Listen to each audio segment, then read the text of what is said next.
Somewhere, in a quiet city street, another person like Harold waits. Not for change, not for food, just to be seen, heard, remembered, and maybe, just maybe, for someone to sit down for 14 minutes. The bus stop was empty, except for Harold, who sat down heavily on one of the benches. He pulled out a book, opened it to the first page, and began reading. A young couple sat down next to him. They didn't speak. They didn't have to. Harold knew what it was like to be in love. A woman hurried up to the bus stop. She was late. She couldn't catch her breath. Harold stood up, took off his hat, and put it on the bench. The woman looked at him curiously. Then she sat down next to the couple. Harold sat down next to them. For 14 minutes, they sat in silence. The bus was late. Harold didn't mind. He liked the company. For 14 minutes, they were all connected by an invisible thread. For 14 minutes, they were a community. For 14 minutes, they were a family. Then the bus arrived. The couple got up and walked away. The woman stood up and brushed herself off. Harold remained seated. He watched them go. Then he pulled out a cigarette and began smoking. The city hadn't fully awakened yet. Steam rose from the subway grates. Taxi horns echoed faintly, and the sky was still painted in sleepy grays. In front of a corner cafe, an elderly man named Mr. Harold sat with a paper cup in front of him. He wasn't loud. He didn't beg. He simply greeted people with a soft, respectful smile as they passed by. On the cup was a message written in perfect handwriting, not asking for money, just conversation. A young woman stopped by the man's side and started chatting with him about the weather, the city, life in general. People began to gather around the man, drawn in by his gentle demeanor and the mystery of the cup. One by one, they shared their stories with him, their voices echoing in the empty street. Mr. Harold listened patiently, offering a kind word here, a gentle touch there. He didn't ask for money. He just wanted to talk. And as the morning wore on, so did the conversation, growing louder, more animated. This man has been living on the streets for years.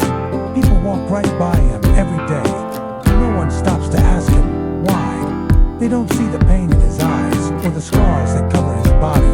All they see is a homeless man. But this man was once a school teacher. He had a wife and kids. He just needed to retire. But when he lost his job, he lost everything. Now he spends his days begging for food and his nights sleeping under bridges. He doesn't want your pity. He just misses people. He misses being seen. Do you think this story is sad? Let me know in the comments. And if you want to hear more stories like this, stay tuned. One day, a teenager named Liam was walking home from school. It was cold, so he was bundled up in a hoodie with his earbuds in, listening to music and sipping on his coffee. As he passed by an old man sitting on a bench, he noticed something strange. The old man was holding a sign that read, "No talk for food." Liam hesitated and then sat down beside the man. They talked for 14 minutes about school and music and life in general. It was nice to have someone to listen to him, and he enjoyed the conversation. Before leaving, Liam dropped $1 into the cup and said, "It's not much, but thank you for your time." The old man smiled wider than he had in weeks. The next day, Liam returned. This time, he brought his friend. Then more came. High school students, college kids, a few even filmed interviews, turning Harold into a sort of local legend. But one day, Harold didn't show up, or the next, or the next.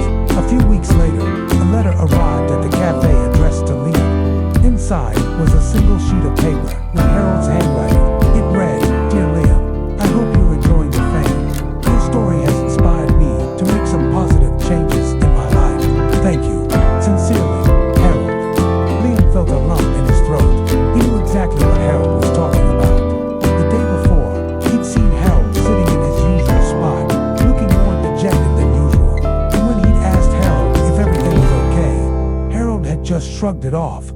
Now, seeing this letter, Liam realized that Harold wasn't just a homeless man. He was a character in his own story, a story that had touched so many people it became a legend. But like all legends, it had a tragic ending. Mr. Harold's last words to his grandson, Liam, were, "That dollar you gave me, I never spent it. It reminded me that someone thought my time was still worth something. That little conversation brought me more joy than any coin ever could. In my final days, I felt remembered, and that's more than many people get. Use the dollar, frame it, or give it away. Just never forget the power of 14 minutes. Mr. Harold was an old man who had recently passed away. Before he died, though, he left a message for his grandson, Liam. He told him that the $1 he had given him was the most valuable thing he had ever received. It reminded him that someone out there still valued his time and his company. It gave him hope and happiness in his final days. And now he wanted Liam to do the same. He wanted Liam to use the dollar, to frame it or give it away, but never to forget the power of 14 minutes. What do you think? What would you do with the dollar?